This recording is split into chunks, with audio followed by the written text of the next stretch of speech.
esperanzas, no hay alternativas, no hay respuestas. Son pensamientos que llegan tras días de angustia, en momentos de soledad y profunda depresión.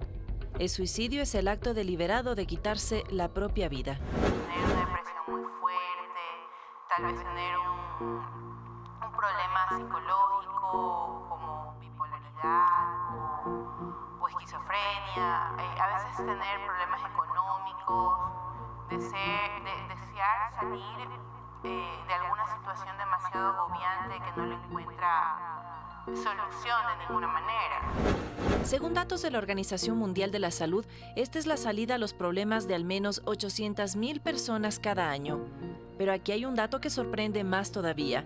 Son los jóvenes quienes más optan por quitarse la vida, constituyéndose esta como la segunda causa principal de defunción en el grupo etario de 15 a 29 años.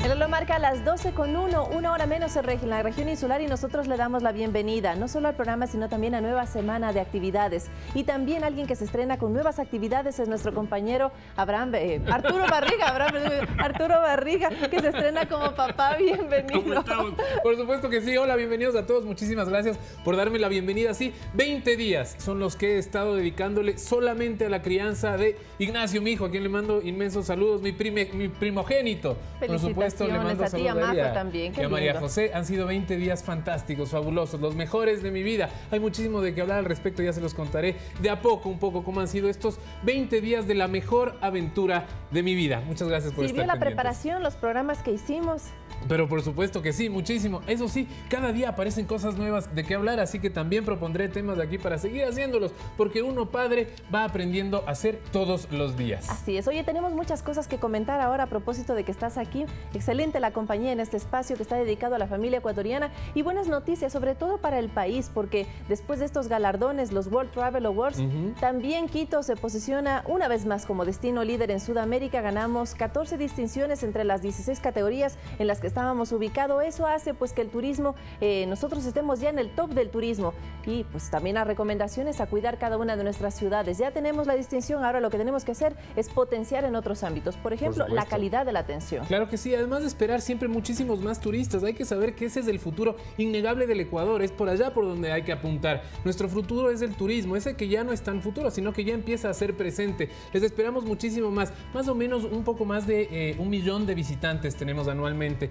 Esperemos que eso se vaya multiplicando y que cada año sean muchos más quienes vienen acá, a quienes les recibimos, por supuesto, siempre con los brazos abiertos. Y en otro ámbito también tenemos que recordar este aniversario trágico. Hoy estamos en 11 de septiembre, hace 16 años, pues sucedió algo que llamó la atención de todo el planeta. Yo, por ejemplo, estaba viéndolo desde mi casa, la caída, por ejemplo, de las Torres Gemelas. Claro que sí, cómo no hablar de ese tema. Dicen que es de esos pocos en los que uno se acuerda perfectamente en dónde estaba en ese momento. Yo también me encontraba, me acuerdo, en mi casa, estaba en vacaciones de la universidad y me llamó mi mamá. Me dijo: Arturo, prende este momento el televisor porque parece que se va a armar la tercera guerra mundial. Claro, lo prendí, se estaban desmoronando las Torres Gemelas y murieron alrededor de 3,000 personas, quizás un poco más, y hay muchísimo también de qué hablar respecto a ese tema. Y la mayoría migrantes, la mayoría compatriotas, miembros de la región que se fueron a buscar otras posibilidades, otro tipo de vida en Estados Unidos. Bueno, estamos también pues recordando esta fecha, y también pues un poquito conmocionados con el paso de estos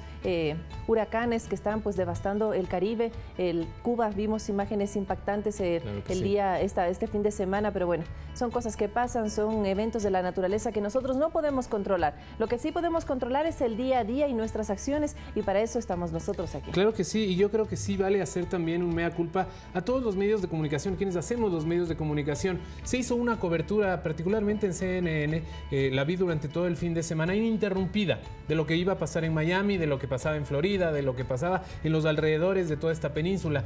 pero de Cuba se habló Muy 3 poco. o 4 minutos, cuando fue quizás una de las regiones más afectadas, pero no solo pasó en CNN, pasó en casi todos los medios de comunicación. Le dieron 4 o 5 minutos a lo que pasaba en Florida, que además fue mínimo respecto a lo que se esperaba, mientras que de Cuba se habló muy poco. Eso sí, el presidente Lenín Moreno ha puesto ya a las órdenes la ayuda humanitaria que se pueda mandar a nuestros hermanos cubanos, nuestro abrazo solidario también para ellos. Y ahí pues hacemos la reflexión de qué pasa con los medios de comunicación, cuál es el rol que tenemos nosotros los periodistas. Hay que contar solo un poco, hay que contar varias cosas de lo que sucede a nuestro alrededor. Y nosotros pues hoy queremos hablar de una problemática social importante, 800.000 muertes cada año a causa de los suicidios. Se estima, según la Organización Mundial de la Salud, que cada 40 segundos una persona decide quitarse la vida. Vanessa, y son datos que también dicen los expertos que no necesariamente reflejan la realidad. Podrían ser muchos más porque se habla poco del tema. Por eso estamos aquí, porque queremos hablarlo y hablarlo así para todo el mundo, para que todos lo entiendan y para que todos empecemos también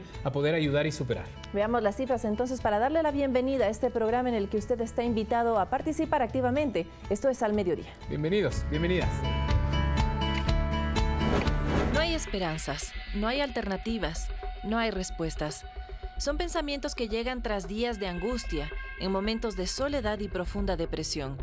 El suicidio es el acto deliberado de quitarse la propia vida. Según datos de la Organización Mundial de la Salud, esta es la salida a los problemas de al menos 800.000 personas cada año. Pero aquí hay un dato que sorprende más todavía. Son los jóvenes quienes más optan por quitarse la vida, constituyéndose esta como la segunda causa principal de defunción en el grupo etario de 15 a 29 años. La mayoría de los casos se registra en países de ingresos bajos y medianos y se utilizan principalmente armas de fuego, plaguicidas y sogas para consumar las fatales intenciones. Por todo esto, se considera al suicidio como un grave problema de salud pública a nivel global que no solo afecta a quienes deciden quitarse la vida, sino también a sus amigos y familiares con efectos a largo plazo. Lo importante es que este es un problema prevenible. ¿Cómo? Con estrategias impulsadas desde los gobiernos en las que debe cooperar toda la comunidad. Primero, usted debe saber que hay factores de riesgo, entre ellos el abuso de sustancias como el alcohol y las drogas, los trastornos mentales como la bipolaridad y la depresión, ya que menoscaban la capacidad de un individuo de afrontar las tensiones de la vida. Segundo, sepa que también están en riesgo las personas aquejadas por los problemas financieros, quienes sobrellevan una ruptura amorosa, pacientes con enfermedades crónicas y, escúchelo bien, sobrevivientes a experiencias traumáticas como desastres, discriminación, abusos y violencia en cualquiera de sus formas. Entonces, de manera general, la estrategia para prevenir el suicidio debe incluir información clara y responsable generada desde los medios de comunicación, desarrollo de políticas públicas para la prevención de consumo de sustancias nocivas, capacitación de personal sanitario para la identificación, evaluación y tratamiento de casos, seguimiento y acompañamiento a corto, mediano y largo plazo.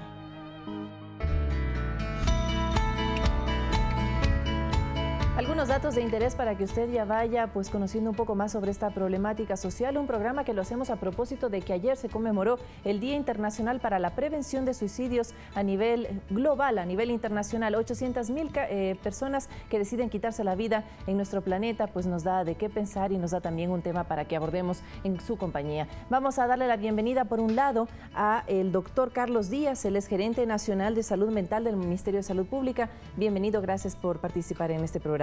Y también la doctora Gisela Echeverría, ella es terapeuta familiar sistémica, con quien estaremos dialogando en unos minutitos, porque antes, Arturo, es también el momento de darle paso a la participación ciudadana. Por supuesto que sí, para quienes creían, pues no me olvidaba los números de teléfono. 3970-822 o 3970-813, los números a los que usted se puede contactar desde este momento para dialogar con nosotros de este tema tan importante. Nosotros lo que somos es un vehículo que contacta a quien está detrás de la cámara, a quien está del otro lado de la televisión, con nuestros invitados. Muchísimas gracias otra vez por estar con nosotros, Gisela. Qué gusto verla. ¿Todo bien? Igualmente. ¿Sí? Felicitaciones por tu paternidad. Muchísimas gracias, doctor. ¿Todo bien? Igual me uno a la felicitación y le auguro éxitos también en una labor tan difícil que es la crianza de nuestros hijos. La mejor aventura de nuestras vidas, Totalmente dicen por ahí. Igual. Ya hablaremos también del tema con más detenimiento. Muchas gracias nuevamente por estar con nosotros, pero sobre todo a ustedes, para que no salgan de nuestra sintonía.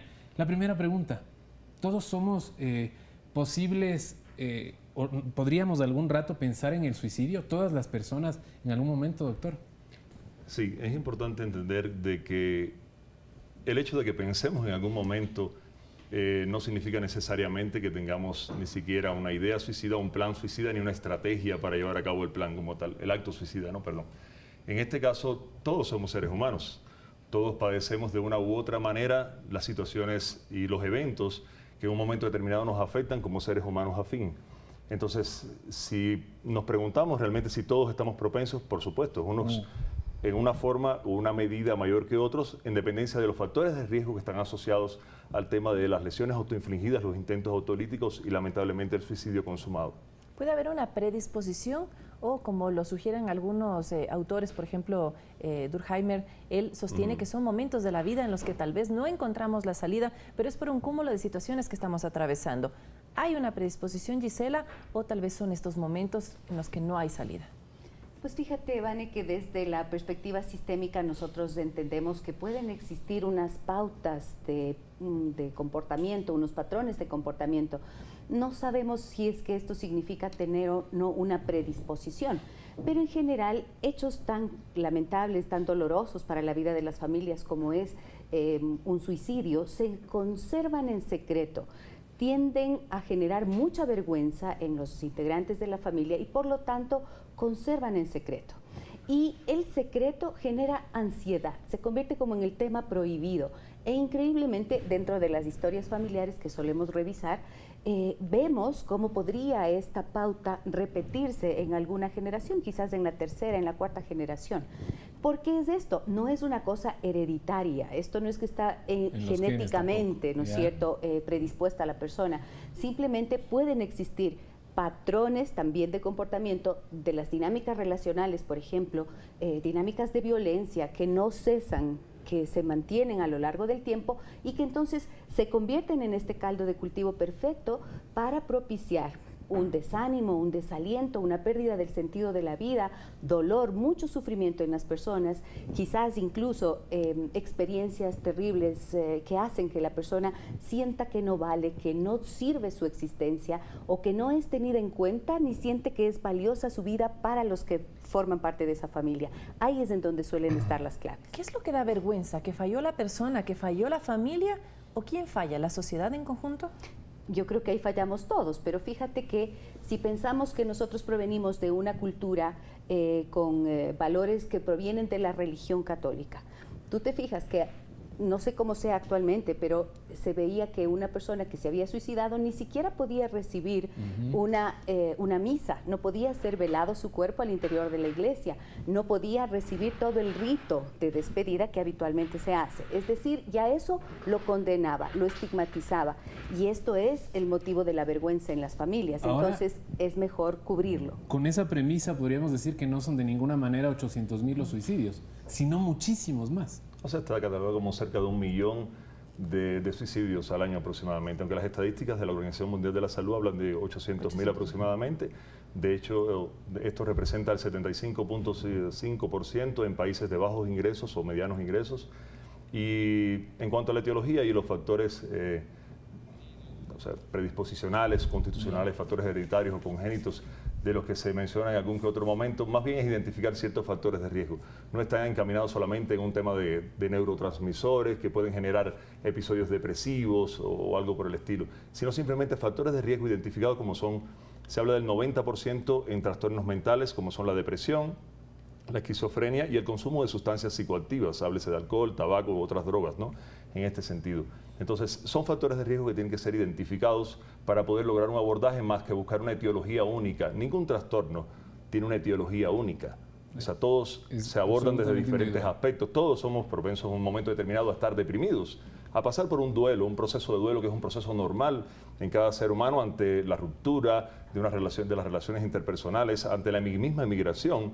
El duelo es un proceso normal, pero que esto se constituya como un episodio depresivo grave y que por sus características puede llevar a un intento autolítico y lamentablemente al suicidio consumado, ya es un tema de abordaje y un tema de prevención primaria en cuanto a esta problemática y a estos factores de riesgo asociados. Y algunos son prevenibles también, ¿no? Y es importante que estén dentro de la política pública que se desarrolle y que debe ser integral, interinstitucional. Damos paso a nuestra primera llamada de la tarde y de la semana. María Hidalgo se contacta desde la ciudad de Quito. Buenas tardes.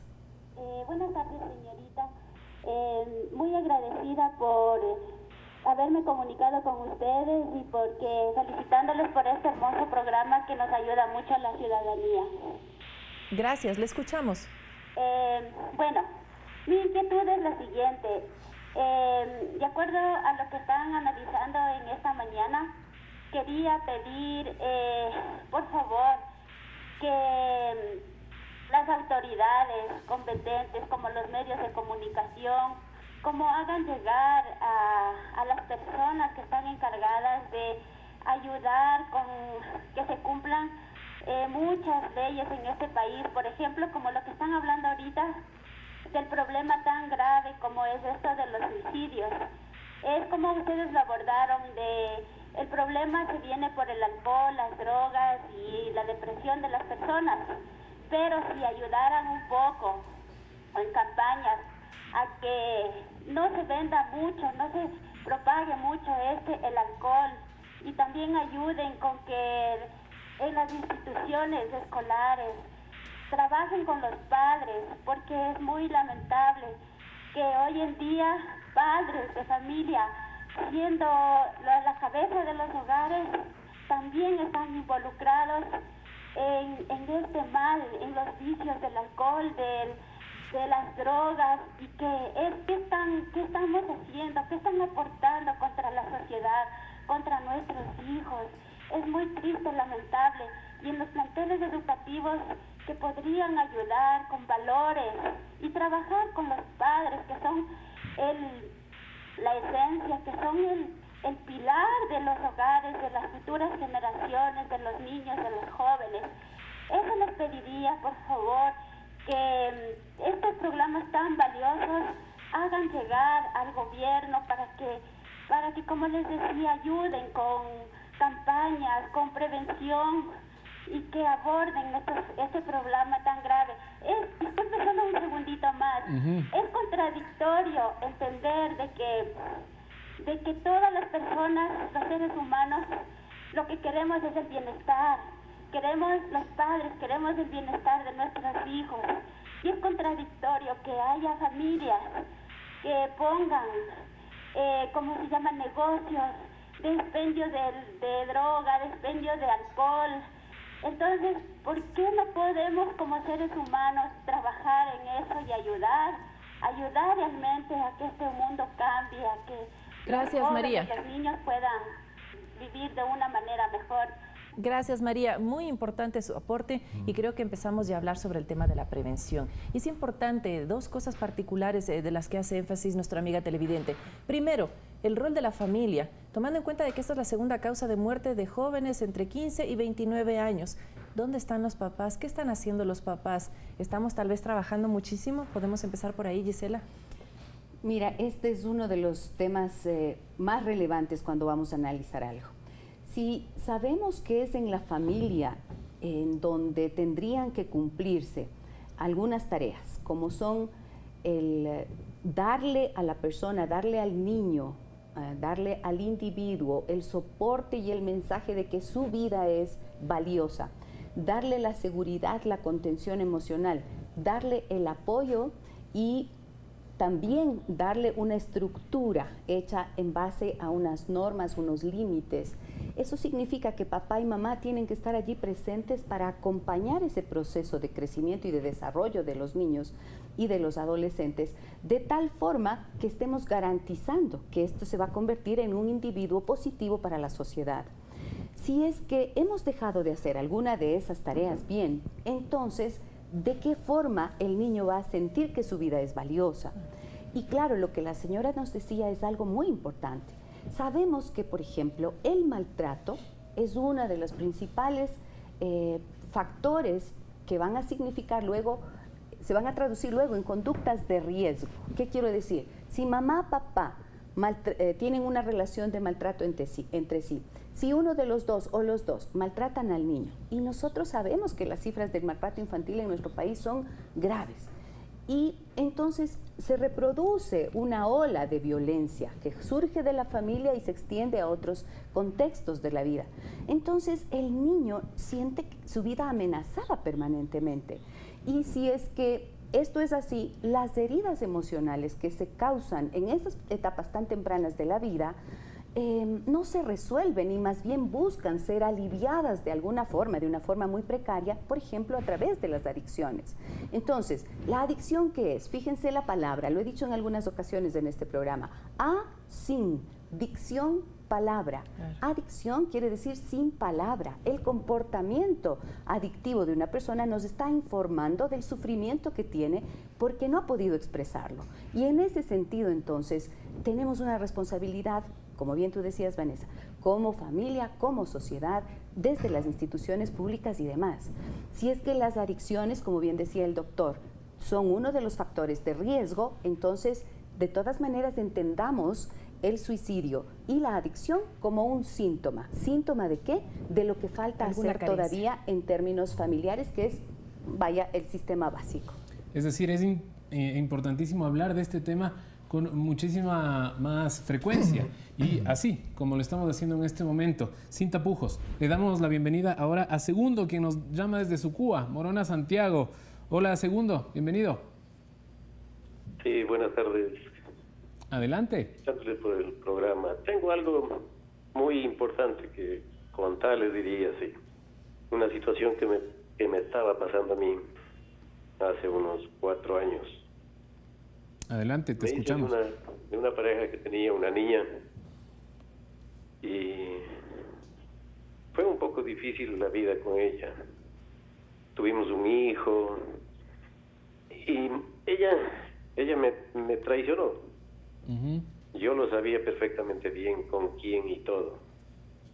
Entonces esas cosas me hizo pensar cuántas veces pensé en hacer cosas malas, incluso suicidarme. Llegué al momento de que un día cogí un litro de Ranger y lo puse en el vaso. Ya me acerqué a mi boca pero tenía un niño que procreamos con ella. Tenía él como casi cerca de 2 años.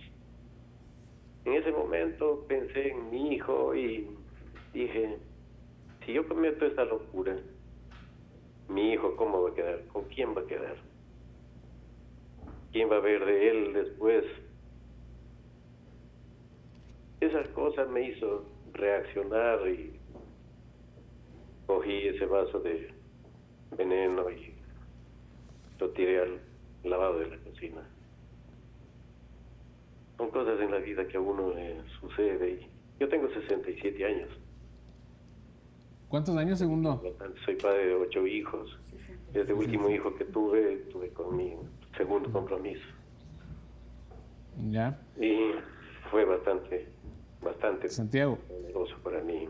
Pensé en mis hijas, perdón, Segundo. Error de esto. Te queremos. Naturaleza, ¿qué pueden pensar la familia, el resto de personas? ¿Cómo ha sido su papá? ¿Cómo ha sido la vida de él? ¿Cómo le trataría? Hay muchas cosas, muchos factores en la vida que lastima a la familia también en ese sentido. Segundo, te queremos agradecer inmensamente por tu testimonio, por tu reflexión. Seguro no solo nos sirve a nosotros que estamos aquí, sino a toda la gente que nos está viendo. Te agradecemos profundamente por todo lo que nos has dicho. No es sencillo, hay que ser muy valiente para esto, ¿no? Totalmente. Sí, realmente felicitarlo por la excelente decisión y elección también de entender y comprender que existen motivadores para el cambio, así como motivadores para tomar una elección en la vida también, ¿no? El hecho de que haya tenido la capacidad de afrontar esa situación, pese a la idea en un momento determinado de terminar con su vida, es una idea también, valga la redundancia, del estilo de afrontamiento ante situaciones demandantes en nuestras vidas, ¿no? Y eso es lo que falla muchas veces en los seres humanos. El estilo de afrontar ciertas situaciones demandantes. Todos estamos expensos de en un momento determinado estar expuestos a una situación específica como la que pasó segundo, ¿no? Sí. A situaciones estresantes constantemente en nuestras vidas, pero el cómo las afrontamos, el cómo son nuestros estilos de afrontar esas situaciones difíciles, complicadas, es lo que al final prima y genera todo un cambio en nuestras vidas. El hecho de que se modelen comportamientos, como decía la doctora, en un momento determinado, no necesariamente no significa que todas las personas vamos a adoptar una misma conducta o una misma postura. Sí constituye un factor de riesgo, como decía. Eso, o sea, identificar los factores de riesgo, establecer estrategias incluso como las que liderada por nuestro presidente en estos momentos se están llevando a cabo, como es estrategias desde el Ministerio de Salud Pública para el tema de la reducción del consumo de alcohol, el tema de municipios saludables, son estrategias, incluso el Plan Nacional de Drogas, que está siendo liderado por el actual presidente Lenín Moreno, son una evidencia de los cambios que estamos generando a nivel de país en cuanto a las acciones específicas para la prevención. El hecho de que podamos acceder a los servicios, que tengamos personal capacitado en cuanto a acciones específicas de prevención, los programas de médico del barrio que se están llevando en estos momentos por el Ministerio de Salud Pública en cuanto a la detección temprana de ciertos signos y síntomas específicos que podrían constituirse como factores de riesgo, pero también potenciar el tema de los factores protectores, como es ese lazo en la familia, esa importancia que tiene la familia, el buscar esa comunicación, precisamente que no es solamente las responsabilidades del Estado, es responsabilidad de la familia como tal. El hecho de vigilar, de velar también, identificar todas estas situaciones que podrían constituirse en un momento determinado en factores de riesgo. Y vamos a hablar también de algunas recomendaciones puntuales. Quizás en casa, al otro lado de la pantalla, haya alguna persona que se encuentre con esta depresión, que no encuentra las opciones, que no encuentra las alternativas. Quizás nuestros expertos puedan darnos algunas recomendaciones. Por ejemplo, hacer una lista de nuestras prioridades, de lo que nos hace felices, de lo que nos hace sonreír. Eso lo haremos más adelante. Primero le damos el paso a Mercedes, que nos contacta desde el COCA. Gracias por confiar en nosotros. Buenas tardes, le escuchamos. Buenas tardes, felicitándoles por el programa. Cada programa que hacen muy importante, nos ayudan a sobrellevar muchas situaciones. Mi pregunta es, por ejemplo, yo tengo un nietito de que tuvieron una vida, hasta 6 meses estuvo con el papá y fue reconocido todo. Entonces, en el COCA hicieron el reconocimiento, de que iba a pasar una pensión, pero no fue así. Y para eso estar, él no se sabe dónde está, pero él tenía que pasar la pensión con $90. Pero en cambio le manda que tiene que ir a buscar, dónde trabaja y todo eso, y es una situación que no está en posibilidad de ir, porque ella no vive aquí, sino aquí. Mi problema, mi preocupación es que tiene otra pareja, ya tiene un niño y el niño es pegado a la otra pareja, pero en cambio siempre tienen peleas así. Y una vez vino a pasar el niño en vacaciones acá, tiene 7 añitos, ya está por cumplir, y me dijo, abuelita, yo estoy preocupada porque de pronto no estará el ojo verde, de pronto un bracito golpeado a mi mami, la piernita. Me quiero ir, y pasó 8 días aquí. 8 días estaba aquí ya. Era para un mes que tenía que quedar. Y me quiero ir porque quiero ver a mi mami cómo está. Y a veces él lo toma ya como algo común, las peleas, todo eso. De problemas que se tenían que seguir, con un psicólogo cada pareja, cuando se fueron a ponerse denuncias y todo. Entonces mi preocupación que ahora tal vez porque es pequeño, tímido, no puede defenderse. El otro día también dice, no sé si irme donde usted o quedarme aquí con ella, porque yo si me voy me quiero ir con mi mamita y con mi ñañita. Entonces, pero en cambio ya se ponen vueltas de buenas. Mercedes. Eso yo creo que puede traer después. Ok. Mercedes, entendemos, este es un caso claro también de violencia intrafamiliar, que como hablábamos hace un momento se puede derivar en suicidios, en algunos casos. O en femicidio. O en femicidios, por supuesto. Bueno, en realidad, ¿respondo ahora? Por favor. Sí, perdón. Bueno, lo que quería decir es que en realidad es un factor de riesgo que no necesariamente tiene que ser motivo de suicidio. Pero pensemos en esto, cuando hay maltrato, cuando hay violencia, el mensaje que se le envía a la persona que lo vive es más o menos decirle, tú no vales, tu cuerpo no vale, tu vida no vale. Entonces, si es que esto se mantiene durante el tiempo, podría ocurrir que la persona pierde el sentido de su vida y allí es en donde puede haber intentos. No es que todos los casos son así, porque pensemos que siempre Un problema tiene múltiples causas, no es solamente una causa, no es una cuestión lineal. Entonces, violencia igual suicidio. No, tiene que haber otro montón de factores que podrían predisponer y hacer que esto se desencadene. Pero creo que es bien importante pensar lo siguiente. De la misma manera que existe esto, creo que la alerta y el llamado de atención que siempre vamos a hacer, como bien decía el doctor hace un rato, las políticas públicas pueden tardarse muchísimo en entrar en vigencia, los planes no podrían alcanzar a todos, pero programas como estos, por ejemplo, y esta difusión y los conceptos compartidos pueden servir para que las personas nos demos cuenta que la vida está en nuestras manos, que nosotros también podemos ser protagonistas. Y aunque la depresión puede hacer que se nos quite por completo el ánimo, las ganas de vivir, las personas que están alrededor tendrían que aprender a leer los signos para poder enviarle a la persona un mensaje de estoy contigo, te apoyo, quiero que sepas que tu vida es valiosa para mí. Esto, por ejemplo, sí se puede hacer y no tendremos que esperar nada, está en nuestras manos. La música nos indica que tenemos que hacer nuestra primera pausa, pero algo muy importante que nos dijo también María, el rol de los medios de comunicación. Somos nosotros tal vez solo canales para difundir campañas de prevención, de promoción de la salud, o somos también los encargados de generar nuestros propios contenidos positivos y negativos. A la vez estaremos haciendo una evaluación de eso y también del rol que tiene la sociedad. ¿Qué hacemos para colaborar con la política pública que quizás ya está vigente? De eso tenemos al volver de la pausa, estamos hablando sobre el suicidio. Quédese con nosotros.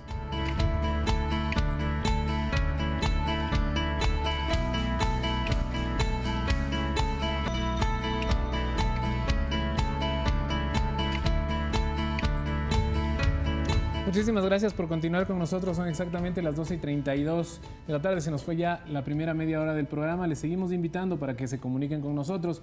3970-822 o 3970-813, las líneas que están ya habilitadas para usted. Tenemos una llamada en este momento. Le damos la bienvenida a Dominga Corozo, quien nos llama desde Guayaquil. Dominga, bienvenida. Hola. Hola. Sí, buenos días. ¿Le escuchamos? Estoy viendo el programa. Llamaba porque me interesó mucho. Yo fui una señora en la cual también sufrí maltrato y también prácticamente cometí el error de casi caer en la parte del femicidio por el maltrato, ¿no, verdad? Uh-huh. Entonces, mi consejo es que hay que ratificar a tiempo, hay que darnos cuenta de los errores que estamos cometiendo, quedarnos en los hogares donde hay mucho maltrato intrafamiliar, eso también conduce a lo que es al femicidio. Y también criamos a nuestros hijos en esos hogares donde hay mucho maltrato, entonces también nuestros hijos son el patrón a seguir, porque nosotros somos el ejemplo de nuestros hijos. También pienso que lo que conlleva el suicidio es cuando uno la pareja es mucho maltratado, uno pierde el valor, uno pierde lo que es la comunicación, uno pierde nuestros derechos, también se pierden como persona, como seres humanos. Yo casi caigo en ello porque a que no encontraba solución a mi problema, también había tomado la decisión de suicidarme, pero no pensaba en que tengo una niña especial, que 2 niños me necesitan, y entonces estaba a punto de cometer semejante atrocidad, pero nada valía la pena porque mi hija me necesitaba también, mi hija especial me necesita muchísimo, como me necesitan 2 nietos hermosos que tengo. Entonces nada vale la pena, solamente tenemos que tomar la decisión. Cuando eso nos está pasando hay que tomar la decisión correcta y la decisión a raya, porque eso no está bien, Uno comete eso, se llama cobardía. Llegar al suicidio es una cobardía. Ahora que vivo sola con mi niña, mis 2 nietos que son hermosos, veo que la vida es diferente. Nosotras las mujeres somos tan valientes, valientes, mujeres valiosas que podemos salir adelante, solas, con mucho esfuerzo, sacrificio. Entonces nada vale la pena caer en esa parte del femicidio. Solo tenemos que ratificar en que tenemos que mucho preocuparnos por nuestros hijos, darles valores a nuestros hijos, amor, cariño, comprensión, estar pendiente de ellos. Gracias. Vivo con 2 nietos. Así es. Dominga, le queremos agradecer también por su testimonio. Es importantísimo todo lo que nos van diciendo, vamos aprendiendo de ellos. Son personas que han estado al borde, al límite, a casi nada de cometerlo. siempre piensan en lo mismo, en este caso, en sus hijos. ¿Qué se puede pensar, antes de irnos al reportaje que tenemos también otro testimonio más preparado para ustedes, pero qué podemos decirle a la gente que ha estado al borde o que está pensando en hacerlo? ¿Qué es ese último pensamiento que deben tener para no cometer suicidio? Muchos nos dicen que los hijos, en este caso. No sé, doctora. Es importante identificar realmente el cómo abordar la pérdida del sentido de la vida, como hablaba Víctor Frank en un momento determinado, que estuvo en los campos de concentración en la Alemania. Entonces, esa pérdida del sentido de la vida muchas veces es lo que nos lleva a perder realmente la vida, en el sentido de que no entendemos cuán importantes deben ser otros factores que pueden realmente constituirse como factores protectores. El hablar de suicidio, el minimizar el hecho de suicidio es un factor de riesgo también. O sea, precisamente no podemos menospreciar el hecho de que alguien se acerque y nos diga en un momento determinado que ha perdido un poco todo este sentido de la vida y que realmente cree que la solución o la búsqueda, como habla la literatura en algún que otro momento, simplemente no es el quitarse la vida, es buscar la vida más allá. Y es paradójico, es interesante entenderlo desde ese concepto para las personas que en un momento determinado intentan quitarse la vida. No es simplemente la pérdida. Claro, de alguna manera. O sea, no estamos necesariamente hablando de temas de reencarnación. Estamos hablando de realmente que esas personas buscan más allá, a través de la muerte, un sentido a la vida también. Entonces es importante identificarlo desde ese punto de vista. Pero lo más importante es que busquen ayuda, que no minimicen el hecho de estar deprimidos, del hecho de sentirse que el consumo de algún tipo de sustancia puede ser la salida o la alternativa ante una situación específica en nuestras vidas. Problemas abordamos todos. Todos hemos vivido, y sin embargo no podemos psicopatologizarlo todo. Todos no tenemos un trastorno por haber estado triste en un momento determinado. Entonces, en ese mismo contexto, lo que no podemos es minimizar los eventos en nuestras vidas y buscar la ayuda de un profesional. Buscar la ayuda de un profesional precisamente para poder lograr asesoría, no necesariamente constituyéndose en un trastorno específico, sino simplemente buscar apoyo y ayuda y hablar del tema. O sea, el hecho de ocultarlo también se constituye como un factor de riesgo y puede llegar a tomar una decisión totalmente errónea. Y volvemos nuevamente a este listado de prioridades que tal vez podemos tener en nuestra vida y que nos jalarán un poquito nuevamente a la tierra. Lo veremos más adelante. Primero veamos ese testimonio de una mujer de 32 años que también tuvo como última opción el suicidio, pero que algunas cosas le hicieron pues reconsiderar esa opción. Vamos a verlo a continuación. Preste mucha atención. Gabriela, ¿cuáles son las causas o los factores que hacen que una persona piense en suicidarse? Tener una depresión muy fuerte, tal vez tener un problema psicológico como bipolaridad o esquizofrenia, a veces tener problemas económicos, desear salir de alguna situación demasiado agobiante que no le encuentra solución de ninguna manera. Tú particularmente viviste un episodio con un familiar. Cuéntanos un poco.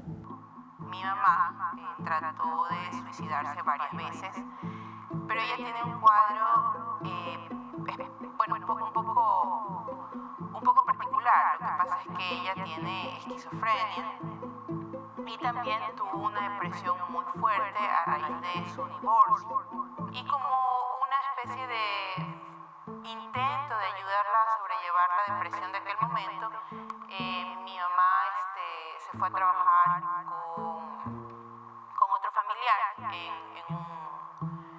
un viaje que me parece fue en un barco o algo así. Entonces, como ella estaba muy depresiva, estaba como que lejos de mis otras tías, que un poco el marco más de apoyo, estando así lejos de la casa, le entró la depresión e intentó suicidarse en ese viaje. En buena hora, en ese viaje estaba pues con este familiar que era el que le había conseguido el trabajo y se dio cuenta antes de que las cosas pasaran, ¿no? ¿Cuántas veces tu mamá pensó en suicidarse? O sea, yo sé específicamente de 3 ocasiones, pero creo que han sido unas 3, máximo 4 quizás. El asunto de la enfermedad de ella es un tema de que le va y le viene. O sea, hay momentos en que tiene crisis que son más o menos controlables, hay momentos en que las crisis son muy difíciles de controlar, pero casi siempre tienen que ver con momentos en donde ocurre algo muy fuerte, por ejemplo, la muerte de un familiar o una situación traumática X puede desencadenar que le sobrevengan las crisis. Gabriela, ¿qué importante es el apoyo de la familia en estos casos? A ella le sirvió mucho tener el apoyo de su familia, de que siempre, como ya se sabía que ella tenía esta condición, ya uno ya sabía que había que vigilar ciertos signos o ciertas cosas. Yo he sido un poco más fuerte con ella, o sea, es como que cuando ella comenzó con sus cosas es así como que un poco más tiesa, pero de llamarle la atención, ¿no? Pero al mismo tiempo de decirle que hay muchas cosas por las cuales vale la pena seguir adelante y que no se tiene que dejar consumir por esos pensamientos. ¿Qué recomendaciones tú le darías a todas las personas que de alguna otra forma se identifican con tu caso? No puedes victimizar a la persona y seguirle la rueda de que la vida apesta, ¿no? Pero tampoco puedes minimizar lo que siente en ese momento. O sea, tienes que decirle, o sea, tienes que darle tu apoyo de alguna forma, decirle que estás allí con ella, así de pronto no te vea todos los días. Gracias también por ese testimonio. Gisela, a mí me preocupa un poco también, bueno, más allá de la persona que está teniendo las ideas autolíticas, pero los que están alrededor. Por ejemplo, para un hijo que le ha visto a su mamá o a su papá 1, 2, 3, 4 veces en esta situación, ¿cómo crece o cómo cambia la mentalidad respecto a la vida para esos niños y niñas o adolescentes también, ¿no? Bueno, pues fíjate que esto es bastante impactante para un niño, porque un niño o un adolescente que pierde a su madre o a su padre o que ve que permanentemente está pensando en irse, tiene mucho miedo porque desaparecería entonces su figura de protección y tener que convertirse entonces en un cuidador de quien debería cuidar de él produce un serio conflicto. Entonces, por supuesto, por el amor que se tiene, se está allí, pero es vivir permanentemente con el miedo de que esto ocurra y de qué va a pasar conmigo. Entonces, las repercusiones, por supuesto, para la vida adulta son complicadas y las relaciones asimismo se ven lesionadas. Yo he visto casos en consulta de hijas o hijos que han tenido que pasar por eso y lo que ocurre es que de ese miedo grande pasan también a un resentimiento y a un enojo con estos padres o estas madres que hicieron, que intentaron suicidarse, porque piensan, ¿será que yo no le importaba lo suficiente, que por eso ya quería no saber nada? Y el punto es que no es que no sea importante porque la persona no le importa a quien está tomando la decisión o intentando al menos suicidarse. Y si me permiten aquí, yo quisiera mencionar algo que es más bien una referencia personal. Yo pasé en alguna vez, hace muchos años, por una situación en la que realmente para mí la vida ya no tenía sentido y yo recuerdo, estaba en una etapa de depresión muy profunda y recuerdo que yo veía a mi hija que en ese momento tenía unos 12 años y me dolía el corazón, pensaba que yo tenía que vivir por ella, pero realmente no tenía las ganas, no tenía la llamita esa de la vida, ¿no es cierto? El deseo, el anhelo, era una tristeza absoluta, una tristeza profunda, no me animaba absolutamente nada. Tenía sueños, había tenido sueños, tenía proyectos, tenía trabajo, tenía todo, pero tenía una crisis personal tan importante que simplemente no tenía ya el sentido de la vida, ese que es el que hace que podamos seguir adelante. ¿Y qué ocurrió? Que tuve que entrar en una fase crítica para que entonces empezara a caminar de la mano de un profesional que me ayudara, no diciéndome lo que siempre se escucha, tú eres valiente, tú eres fuerte, tienes que poner de parte, tienes que decir, tienes que hacer esto, tienes que hacer aquello, tienes que hacer no sé qué. Esto no ayuda, porque no es una cuestión de voluntad. En realidad, eso que digo, esa llamita que se apaga dentro de uno, no se enciende porque otros le digan que se va a encender o que tiene que encenderlo.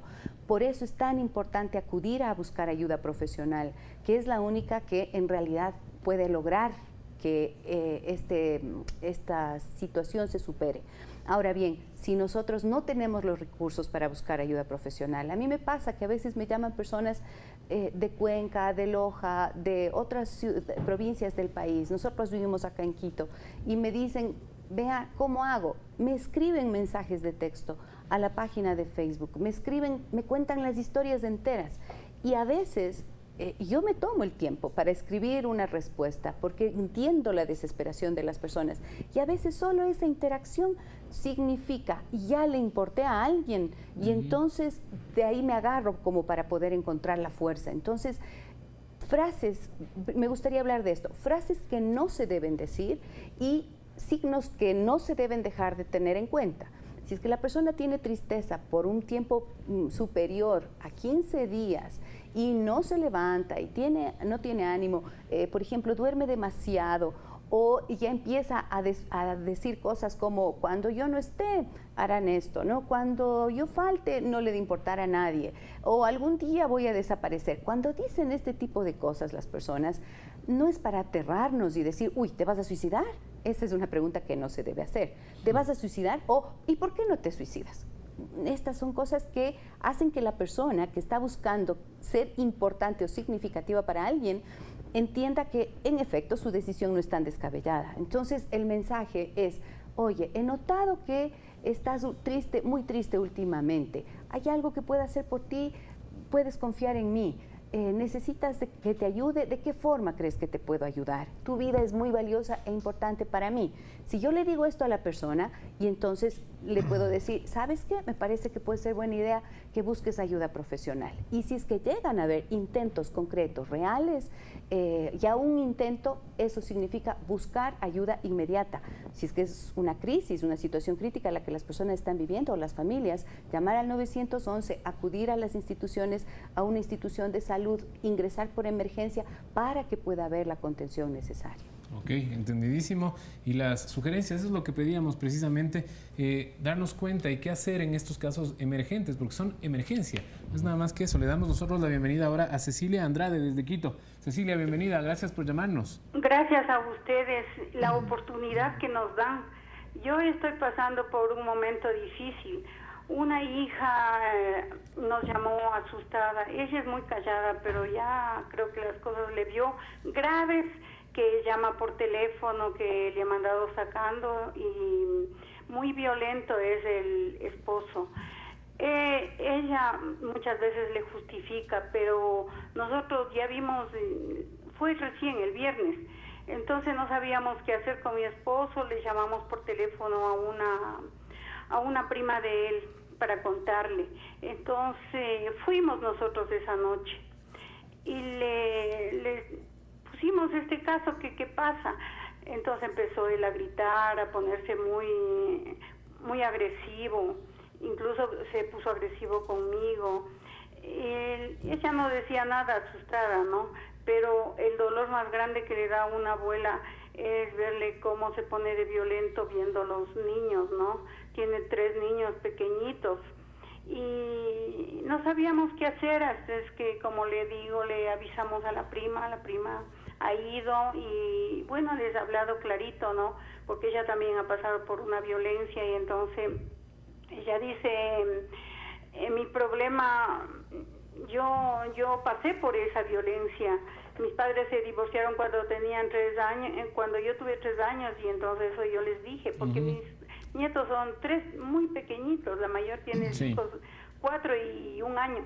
Entonces, eso justo hay este programa donde nos están ayudando, muchas gracias. Eso es lo que yo les pongo y mi hija me manda un mensaje en que usted ya ha ido a avisar a la familia, pero que no atinaba yo qué hacer, estaba desesperada. Muy gentil, gracias. Gracias a usted. Y sí, es que es para entrar en desesperación. Sí, yo creo que la violencia intrafamiliar es uno de estos factores de riesgo muy importantes, pero realmente llega un momento en que se genera todo un tema de codependencia de lo que los seres humanos no sabemos cómo romper. Cómo romper ese nexo de esa codependencia que se vuelve patológico. Y a veces hay que tomar decisiones, decisiones que no solamente implican el hecho de separarse o no, sino de recibir atención todos los que estamos y formamos parte de esa familia. Porque realmente no involucra solamente a aquel que violenta o a la persona que es violentada, sino simplemente todo un entorno que puede generar tanto conductas de consumo de cualquier tipo de sustancias psicoactivas. Por eso es tan importante el hecho de que sepamos que desde el Ministerio de Salud Pública existe la línea 171 y la opción 2 precisamente es una opción de asesoría en cuanto a los temas generales de salud mental, donde están profesionales especializados que pueden brindar contención en un momento determinado y así redireccionar hacia un establecimiento de salud donde hay personal de psicología, personal de salud mental en sentido general, que puede brindar una atención en un momento determinado y hacer un tema de prevención. Precisamente no es para tomar decisiones por las personas, no es para decirle a las personas, como decía la doctora, pon de tu parte. Si pudiera poner de su parte, no estaba ante un pero sí es importante eso, que sepamos que están los servicios, necesitamos realmente el compromiso de la población de poder acceder a los mismos también y de poder brindar la atención que realmente como Estado estamos en la obligación de brindarle a las personas. Lo vamos a repetir entonces, 171, el contacto telefónico con las personas que están capacitadas debidamente para orientarle en estos temas, el número del Ministerio de Salud, la opción 2. Con ese mensaje vamos a hacer nuestra última pausa, pero al regresar, ¿qué dice la gente sobre este tema, esta problemática social? Lo veremos en un momento. Quédese aquí en la televisión pública.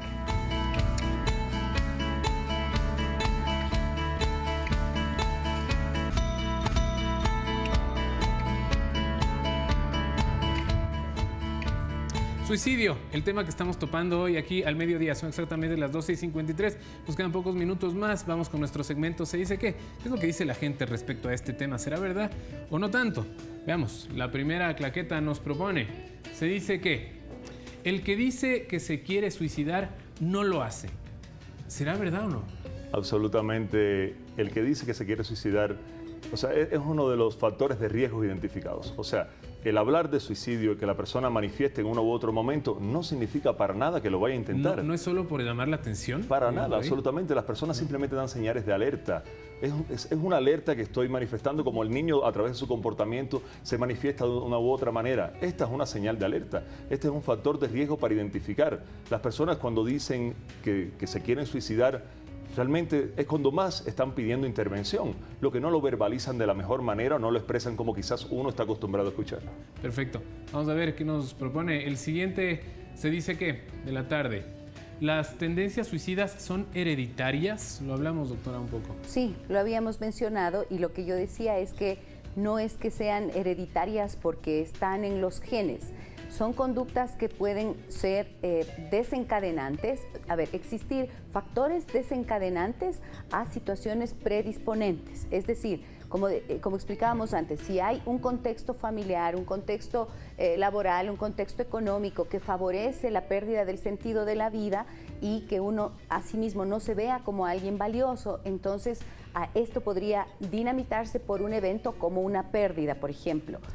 Los que habíamos mencionado antes. Esto es, por lo tanto, no es hereditario, no es genético. Clarísimo, entonces. Vamos con nuestro tercer Se dice que de la tarde. En este caso, nos dice, las personas que se suicidan o lo intentan siempre tienen un trastorno mental. A ver, si el 90% responde a algún tipo de trastornos mental, como habíamos hablado de depresión, esquizofrenia, consumo de sustancias psicoactivas, cualquier tipo de drogas, si bien es cierto que realmente lo que podemos decir que falla en los seres humanos en este momento ante un acto suicida es precisamente el estilo de afrontar esa situación. No necesariamente ese otro 10% constituye un trastorno mental. Entonces tenemos que entender que parte de una etiología muy diversa y que puede estar constituido, como bien decía la doctora, no es hereditario, pero hay comportamientos que se modelan. Si podemos ver que algún que otro familiar se suicida por una situación o la exposición a un evento desencadenante, nosotros podemos modelar de cierta forma ese comportamiento. Más normal que el resto, pues. Como totalmente, una opción. Exacto, podemos, como una opción de salida a una situación específica. Por supuesto. Nuestro último, Se dice que de la tarde, nos propone, a ver, se dice que suicidarse es un acto de cobardía. Ay, qué bueno que me tocó esa pregunta, porque una de las personas que había llamado también lo mencionaba como un acto de cobardía. Y esto ya significa juzgar a la persona. Yo creo que tenemos que huir de los juzgamientos, porque cuando juzgamos también tendemos a condenar a la persona. Y esto, fíjense cómo va a significar para la familia que tiene una situación así, esa vergüenza de la que había iniciado hablando en esta tarde. Entonces, no es que es un acto de cobardía, es un acto de desesperación.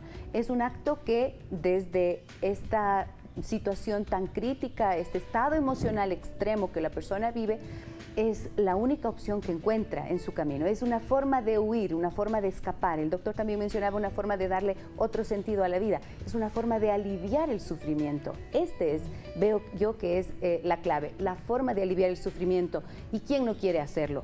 Pero unos buscamos unas opciones extremas en este caso y otras podría ser lo sano, buscar la ayuda profesional, buscar la ayuda a nivel espiritual, buscar la ayuda de tal forma que ya sepa yo que solo no lo voy a lograr, y que los de afuera también pueden tenderme una mano. Muchísimas gracias a la doctora Gisela Echeverría, terapeuta familiar sistémica. Y para que no nos quede suelto a manera de conclusión, doctor Carlos Díaz, gerente nacional de salud mental del Ministerio de Salud Pública, los medios de comunicación, ¿difundimos campañas, difundimos estrategias de prevención o generamos contenidos?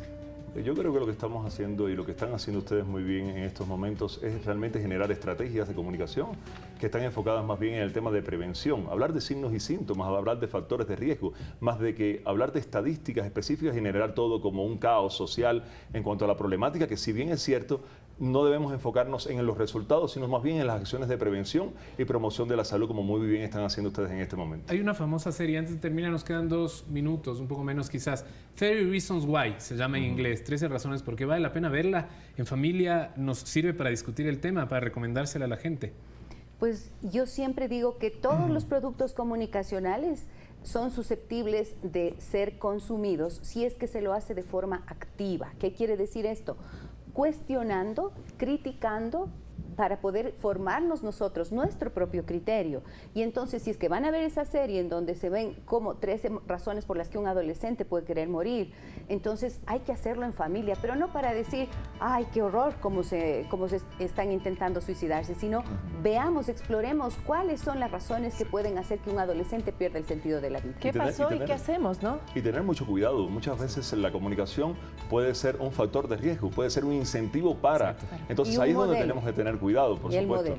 Entonces realmente me parece que la comunicación sostenida, que las estrategias que se puedan sostener en el tiempo son las mejores estrategias que pueden generar cambios realmente en las personas. Muchísimas gracias a los dos. Entonces creo que hemos dado algunos signos para que la gente se ponga alerta, pero también algunas recomendaciones.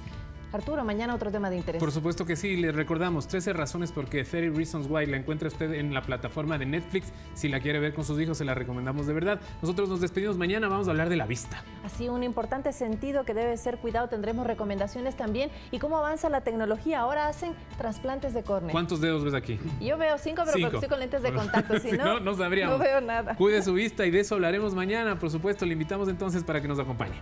Hasta mañana, una próxima jornada. Excelente semana para todas y para todos. La Liga ganó, viene Deportes, no se lo pierda.